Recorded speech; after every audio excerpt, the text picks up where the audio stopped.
Hello everyone, कैसे हो आप सभी। तो आज के इस वीडियो में हम एसिड बेसेज एंड सॉल्ट्स के नेक्स्ट टॉपिक पढ़ने वाले हैं। देखते हैं टॉपिक क्या क्या पढ़ने वाले हैं आज की इस वीडियो में। सबसे पहले तो देखेंगे एसिड एंड बेसेज को वाटर में डिजॉल्व करने के बाद क्या इफेक्ट पड़ता है उस पर। ओके, उसके बाद हमने बेस और अल्कली के बारे में पिछले वीडियो में पढ़ा, याद है ना सबको?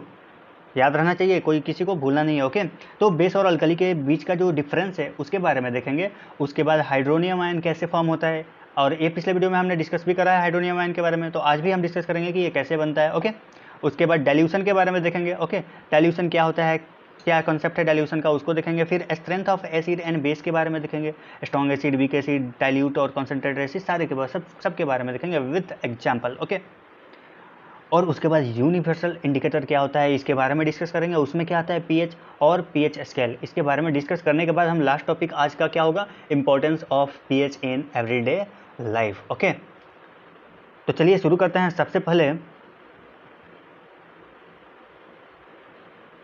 हाँ, एसिड और बेस को वाटर में ऐड करने पे क्या इफेक्ट पड़ता है उस पर। ओके, तो जैसे पिछले वीडियो में भी हमने आपको बताया था कि एसिड और बेस को अगर हम वाटर में ऐड करें तो वो अपने रिस्पेक्टिव आयन में डिसोसिएट कर जाते हैं। ओके, तो जैसे अगर मान लें कोई एसिड HA है, इसको अगर हम वाटर में ऐड कर रहे हैं तो वो किस में डिसोसिएट हो जाएंगे, H++ A- में डिसोसिएट हो जाएगा। ओके, जैसे HCl ले लो, HCl हाइड्रोक्लोरिक एसिड, ये किस में डिसोसिएट हो जाएगा, H++ Cl- में डिसोसिएट होगा। ओके, अब कोई बेस अगर लेते हैं, जैसे BOH ले लो, तो ये किस में डिसोसिएट करेगा वाटर में ऐड करने के बाद, B++ OH- में डिसोसिएट कर गया। तो वही यहाँ पे जैसे अब इसमें एग्जांपल एक ले लेते हैं, KOH पोटेशियम हाइड्रोक्साइड, इसको वाटर में ऐड करने के बाद किस में डिसोसिएट करेगा, K++ OH-। ओके, तो ये बेस और एसिड के बारे में हो गया। वाटर में डिजॉल्व करने के बाद क्या इफेक्ट पड़ता है उसमें, किस में डिसोसिएट करते हैं। तो वही यहाँ लिखा है, acid and bases when added to water, acid and bases dissociated into their respective ions and help in conducting electricity. और देखो, आयंस में डिसोसिएट होने के बाद ये क्या करने लगेंगे, इलेक्ट्रिसिटी कंडक्ट करने लगेंगे। ओके, गुड कंडक्टर हो जाएगा, इलेक्ट्रोलाइट उसको बोलेंगे सॉल्यूशन को। अब बात करते हैं कि बेस और अल्कली में डिफरेंस क्या है। पिछले वीडियो में भी हमने आपको बताया था बेस क्या है, अल्कली क्या है। ओके, तो बेसेज वो हैं जिनके पास OH- होते हैं, और जो वाटर में ऐड करने के बाद डिसोसिएट करेंगे किसमें, OH- में। ओके, और अल्कली जो होते हैं ना, ये सोल्यूबल बेसेज जो होते हैं वो अल्कली होते हैं, यानी कि सारे बेसेज अल्कली नहीं होते हैं, लेकिन सारे अल्कली को हम बेस बोल सकते हैं। ये स्टेटमेंट भी आपको हमने बता रखा है। ओके, और ये स्टेटमेंट आपको याद रखना है, और चार्ट के बेसिस पे भी हमने आपको बताया था। तो अगर आप नए होंगे ना इस वीडियो में, तो जाकर के विजिट करके देख सकते हैं सारे चैप्टर्स को। ओके, तो देखो बेस और अल्कली में क्या डिफरेंस है। तो बेस जो होता है ना, वो क्या करता है, एसिड के साथ रिएक्ट करके न्यूट्रलाइजेशन रिएक्शन करता है। न्यूट्रलाइजेशन रिएक्शन कहने का मतलब एक दूसरे को न्यूट्रल कर देता है, एक दूसरे के इफेक्ट को न्यूट्रल कर देता है, और सॉल्ट एंड वाटर फॉर्म करता है। ओके, तो एसिड बेस क्या करेगा, एसिड के साथ रिएक्ट करके सॉल्ट एंड वाटर फॉर्म कर देगा, न्यूट्रलाइजेशन रिएक्शन उसको बोलेंगे। अब दूसरा पॉइंट क्या है, they are comprise of metal oxide, metal hydroxide, metal carbonate and bicarbonate. देखो पिछले वीडियो में हमने पढ़ा था ना कि जो केमिकल प्रॉपर्टीज हम पढ़ रहे थे एसिड और बेसिस का, तो उसमें हमने बताया था कि जो मेटल ऑक्साइड होते हैं, मेटल हाइड्रोक्साइड होते हैं, कार्बोनेट और बाइकार्बोनेट जो होते हैं मेटालिक, ये क्या होते हैं, बेसिक नेचर के होते हैं। ओके, तो वही बोल रहा है कि bases comprised of this this this and this.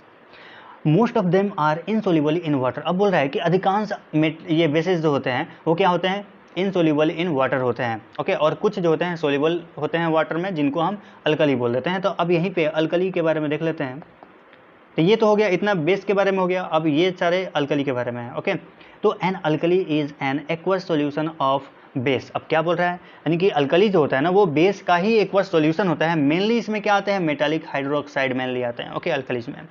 दूसरा point, it dissolves in water and dissociate to give OH- ion. Okay, अब ये क्या करता है, वाटर में डिजल्व करके OH- में डिसोसिएट हो जाता है। Okay, all alkalis are bases but not all bases are alkali.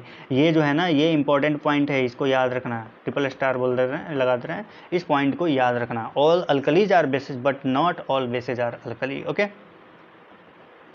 इसके बाद हमको पढ़ना है हाइड्रोनियम आयन के बारे में। अब सबसे पहले हम एक कंसेप्ट हम पिछले वीडियो में भी आपको समझाया, सेम रिपीट हम कर रहे हैं इस वाले वीडियो में भी। हाइड्रोनियम आयन कैसे फॉर्म होता है, जैसे देखो कोई एसिड है, एसिड क्या, H++ A- में डिसोसिएट होने वाला कौन सा एसिड, HA। ओके, अब इसको जब हम वाटर में ऐड करेंगे तो क्या होगा, ये डिसोशिएट करेगा ना H+ और A- में, और वाटर के पास भी क्या है, H2O, और H2O का स्ट्रक्चर हमने कैसे देखा था, O के पास 2 लोन पेयर और H,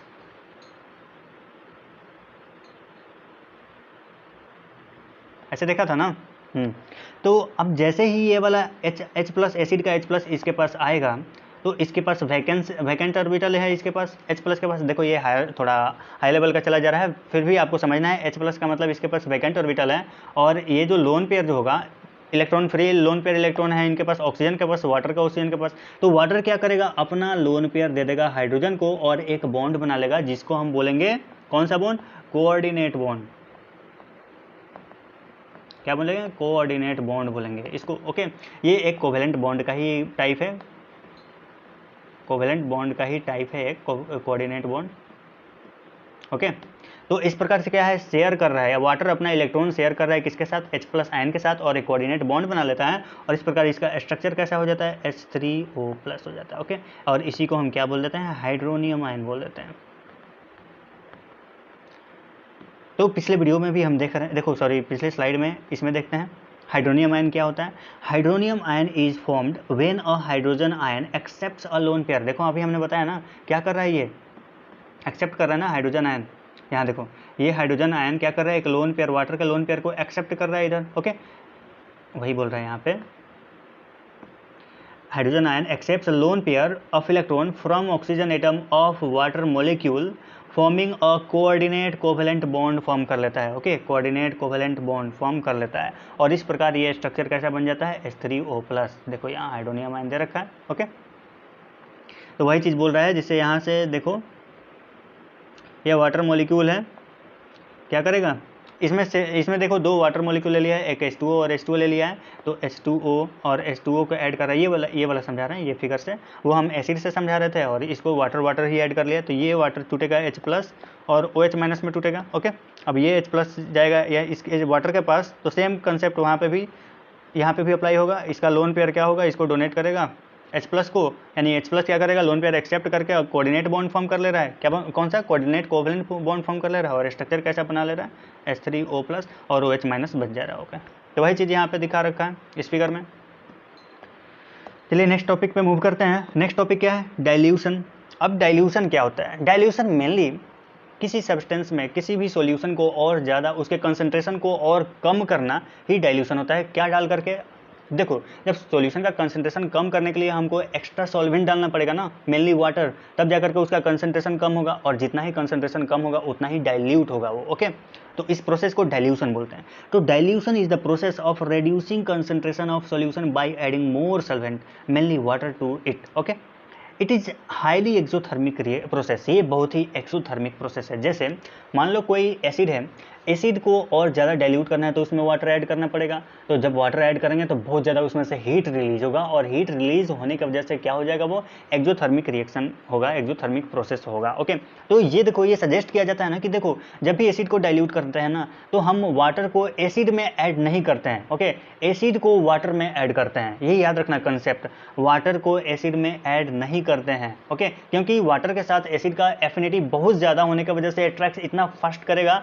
और इतना देखो इतना हाईली एक्सोथर्मिक रिएक्शन होगा ना कि एक्सेसिव बहुत सारा हीट उसमें से रिलीज होगा, और वो इनकी जो भी कंटेनर होगा उसको ब्लास्ट कर देगा और आपको हार्म पहुंचा सकता है। ओके, इसलिए वाटर को एसिड में ऐड नहीं करते हैं, एसिड को वाटर में ऐड करते हैं डाइल्यूशन के लिए। वही लिखा हुआ है यहाँ पे, to dilute acid the acid must be added to water. Okay, not the other way around, ना कि वाटर को एसिड में ऐड करेंगे। ओके, तो ये कंसेप्ट आप याद रखना।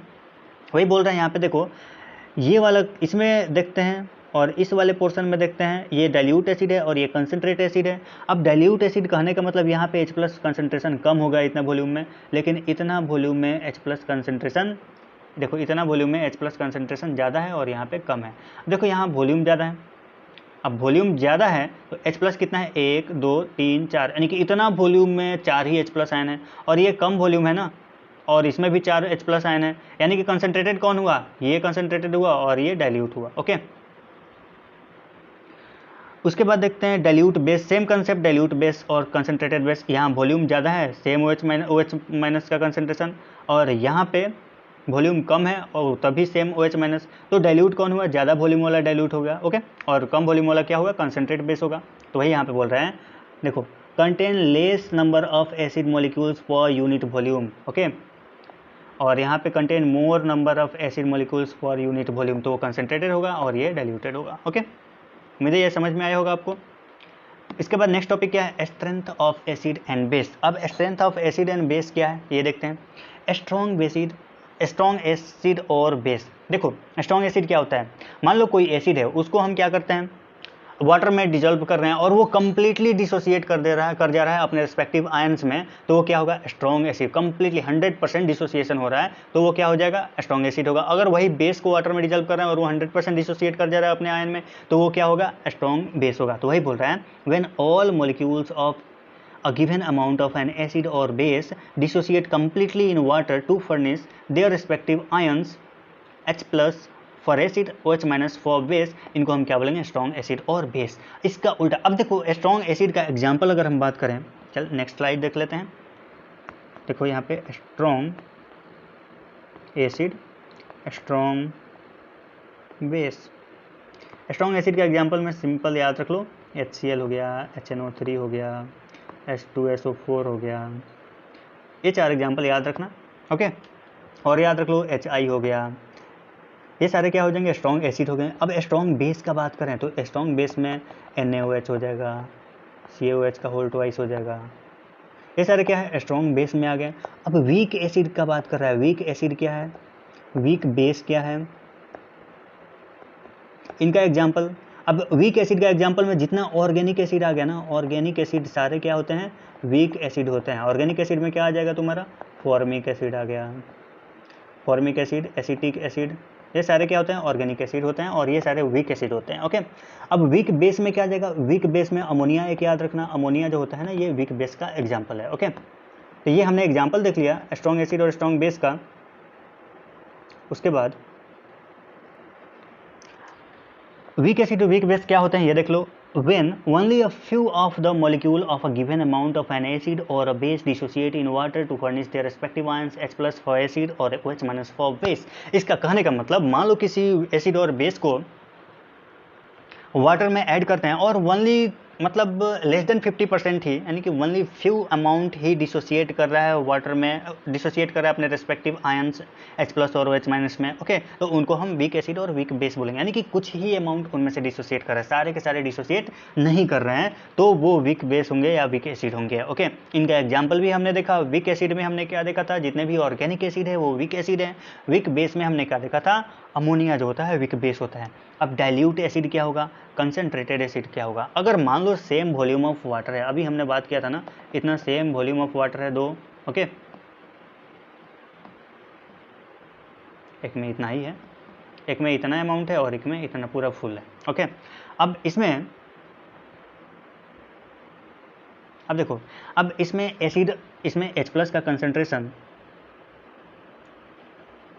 H प्लस दोनों में मान लो 4 H प्लस है, इसमें भी 4 H, इतना ही वॉल्यूम में 4 H प्लस है, ओके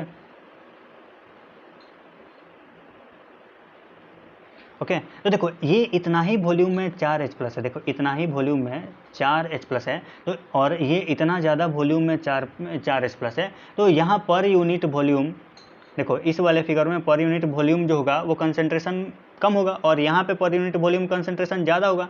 इसलिए ये वाला जो फिगर है जिसमें ज़्यादा वॉल्यूम है उतना ही H प्लस है, तो वो डाइल्यूट होगा, ये डाइल्यूट एसिड का एग्जाम्पल हो जाएगा। क्या हो जाएगा, ये डाइल्यूट एसिड का एग्जाम्पल हो जाएगा और ये कंसंट्रेटेड एसिड का एग्जाम्पल हो जाएगा, ओके। यानी कि contains less number of H plus ions per unit volume, तो देखो यहाँ कंसंट्रेशन कम हो जाएगा और यहाँ कंसंट्रेशन ज़्यादा हो जाएगा, ओके।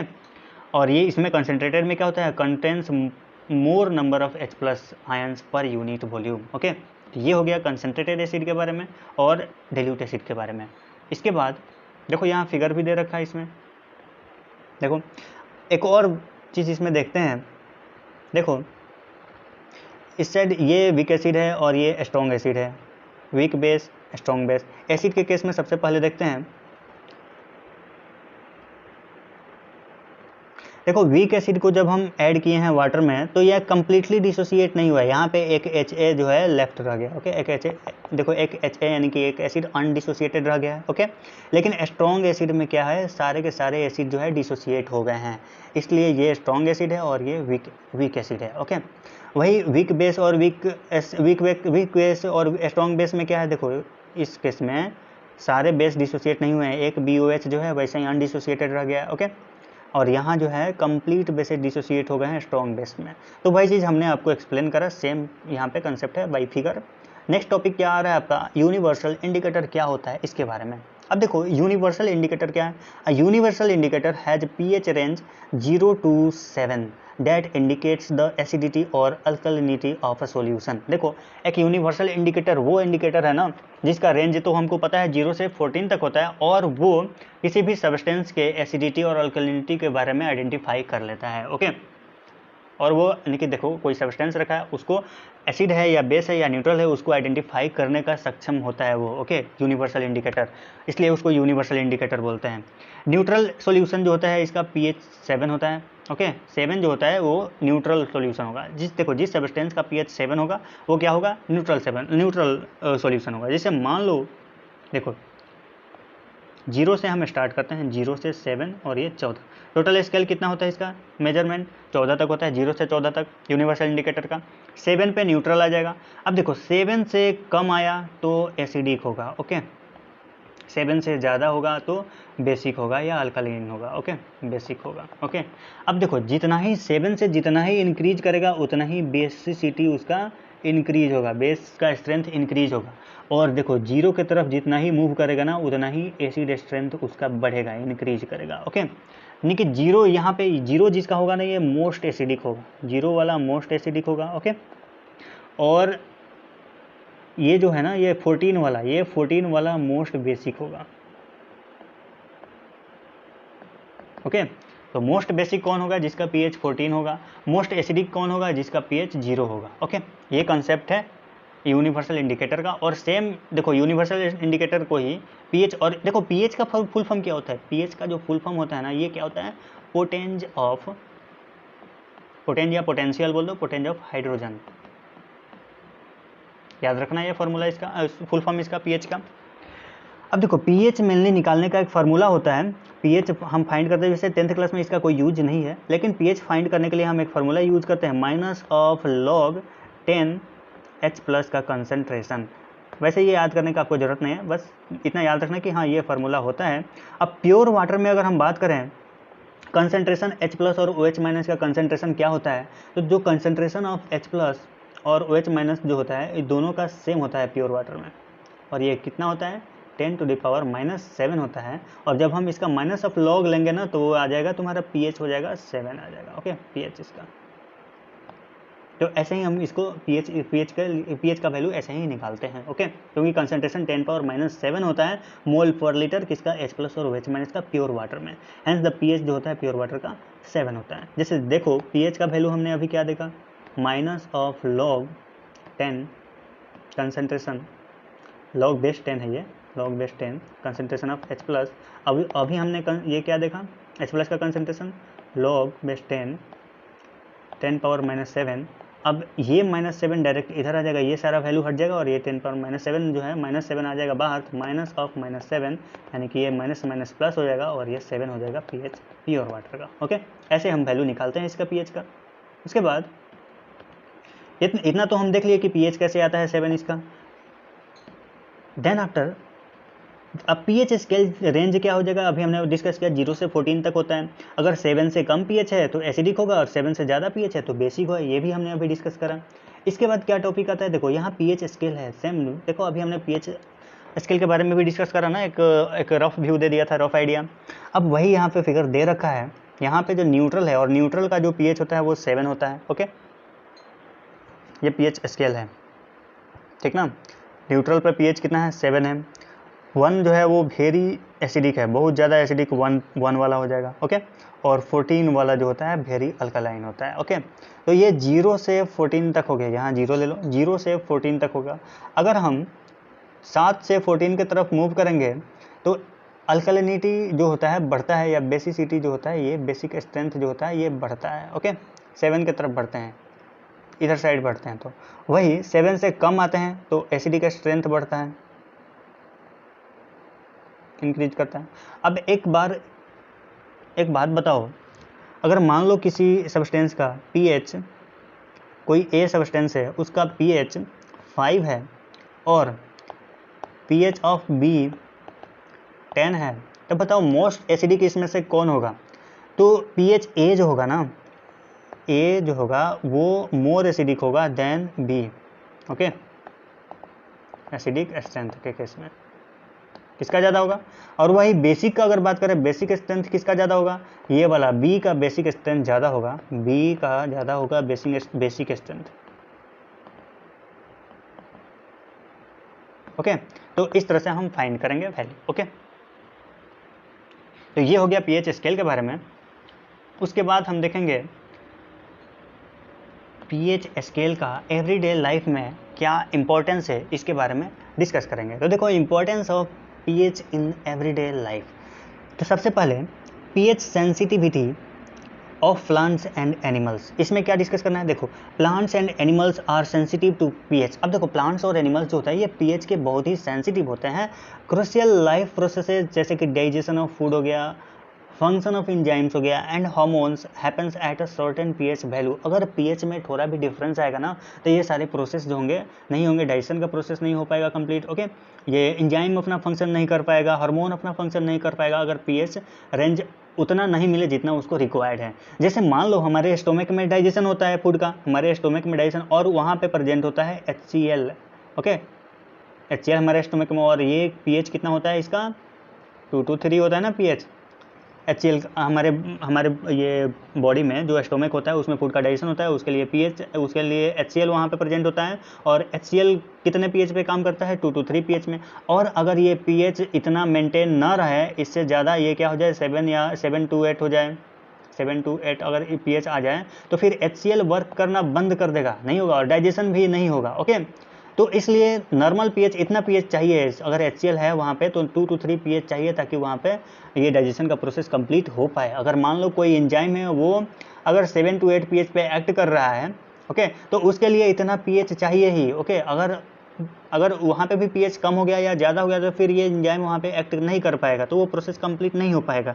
इसलिए बोल रहा है कि पीएच सेंसिटिविटी, प्लांट और एनिमल्स होते हैं बहुत ही सेंसिटिव होते हैं पीएच से रिलेटेड। ओके, अब पीएच ऑफ सॉइल के बारे में बात करें, the pH of soil optimal for the growth of plants or crop is 6.5 to 7.0। Okay, अब सॉइल देखो, प्लांट जो होता है सॉइल में ग्रो करते हैं उनके लिए एक ऑप्टिमल पीएच रिक्वायर्ड होता है जो कितना होता है? 6.5 से 7.0 तक होता है। अगर इससे कम हुआ या ज़्यादा हुआ तो उस पीएच पे उस सॉइल में प्लांट्स ग्रो नहीं कर पाएंगे। ओके, तो ये एक इंपॉर्टेंस आ गया। दूसरा पीएच इन डाइजेस्टिव सिस्टम, अभी हमने डाइजेस्टिव सिस्टम में बात किया ना, हमारे बॉडी में स्टोमक में है डाइजेशन होता है और उसके लिए स्पेसिफिक पीएच होता है, यहाँ पे 1.5 से 4 दे रखा है, तो वो उतना पीएच उसको चाहिए, मेंटेन्ड होना चाहिए। अगर कम या ज़्यादा हुआ तो वहाँ पे वो एक्ट नहीं कर पाएगा, डाइजेशन कंप्लीट नहीं हो पाएगा। वही बोल रहा है the pH of the interaction of enzymes while food is being digested influenced by HCl in our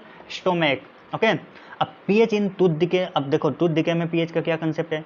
tooth decay happens when the teeth are exposed to an acidic environment of pH 5.5 and below. अब tooth decay कैसे होता है? जब tooth जो होता है exposed होता है किसके? एसिडिक एनवायरनमेंट के, जिसका pH कितना हो? 5.5 या उससे कम हो तो टूथ डिके होगा। ओके, अगर इससे अगर ज़्यादा pH है तो वहाँ पे टूथ डिके नहीं होगा। ओके, नेक्स्ट क्या है? PH of self defence by animals and plants. अब बोल रहा है कि acidic substances are used by animals and plants as a self defence mechanism. अब बोल रहा है कि एसिडिक सब्सटेंस जो होता है ना, ये बहुत सारे एनिमल्स और प्लांट्स के द्वारा सेल्फ डिफेंस मैकेनिज्म के जैसे यूज्ड होता है। ओके, जैसे कि एग्जाम्पल में देख लेते हैं, जैसे बी हो गया, प्लांट्स हो गए, लाइक नेटल सेक्रेटेड और हाईली एसिडिक ये सब्सटेंस फॉर सेल्फ डिफेंस। जैसे मान लो बीज जो देखो बीज जो होता है ना, बी मधुमक्खी, उसका जो बाइट होता है ना, स्टिंग उसमें इंजेक्ट करता है हमारे बॉडी में एसिड को। ओके, इस प्रकार वो ये क्या होता है, ये क्या बोलते हैं, डिफेंस मैकेनिज्म में वो हेल्प ये यूज करता है एसिडिक सब्सटेंस को। ओके, प्लांट्स में नेटल जो होता है ये सेक्रेट करता है एसिडिक सब्सटेंस सेल्फ डिफेंस के लिए। This secreted acidic substance have a specific pH होते हैं इनके पास, एसिडिक पीएच जो बिलो 7 होते हैं। ओके, तो ये importance of pH in everyday life हो गया। ओके, तो आज का टॉपिक यहीं पर समाप्त होता है, मिलते हैं नेक्स्ट वीडियो में, पढ़ते रहिए, धन्यवाद, जय हिंद।